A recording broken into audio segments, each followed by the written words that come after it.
welcome to Drippy Drez's podcast. In today's video, obviously, I will be talking about my channel and podcast. Those of you who saw my face reveal are probably like, damn, I'm curious to see what this channel would be like, being that he said something like that. Let me make one thing clear. I do not say or do anything necessarily because other people say or do something. I say and do things based on how they affect me, not only in the short run, but in the long run as well. I'm sure that if I were to talk about things a certain way, that would get people to like my videos in the short run, but in the long run, it might become a problem when the wrong person hears something I said and then decides to go about things the wrong way. Whereas if I explain stuff now in a way that doesn't quite speak with the audience, but will later on in life, then I don't have to worry about anything becoming a problem for me in the future. Well, without further ado,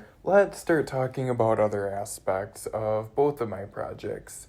So my channel is where I talk about movies, and my podcast is where I talk about moral philosophy. Why do I talk about movies? Why do I talk about moral philosophy? Well, the reason that I became a YouTuber is because I am a firm believer that nothing is bad in and of itself, and that it's all in the way that it's being used. I am also a firm believer that YouTube shouldn't only be a source of entertainment, but a source of education. The reason that I talk about movies is because I am a firm believer that the reason movies have done so much damage to society is because people don't talk about them. If people were to talk about them, then they would no longer do any damage. So what is the point of movies? I will talk about that in a different video. The reason that I talk about moral philosophy is not to teach other people lessons, but to provide them a space where they can teach themselves lessons. I do often encourage people to participate in my channel and podcast. However, I do not do stuff because other people suggest things, nor do I change my personality as a result of it. The reason that I encourage people to participate in my channel is because I feel that if I don't encourage them to participate,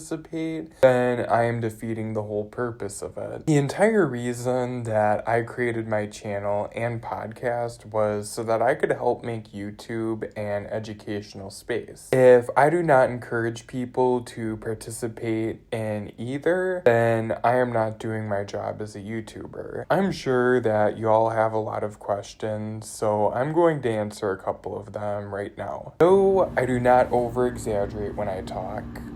I know, now everything I've said so far is starting to make sense. The only time that I ever over-exaggerate when I talk is when I know for a fact that it won't become a problem for me in the future. Saying how movies affect society and other examples from this video are the only few times I can think of right now, but I know there will be times in the future where I can over-exaggerate without having to worry about it becoming a problem for me. I will hint at it if needed, and I will always make it obvious. Despite me speaking literally, you can't take anything I say too seriously. Unless I say something and you actually need to take it seriously in order to understand it. But I highly doubt that that's ever gonna happen. I'm also a firm believer that if the entire reason you worry about what other people think of you is because of the female Ghostbusters, then you're even more mature than the people that made it. And if you don't think like that but are going along with it, I feel so sorry for you. I did release an audio to help people get over Suicide Squad, and it's one of those rare audios that I didn't include on my podcast. Well, thank you all so much for watching. Feel free to hit that like and subscribe button if you haven't already, and if you have any other questions or comments, please let me know via the comment section below. I will be posting an updated tutorial eventually.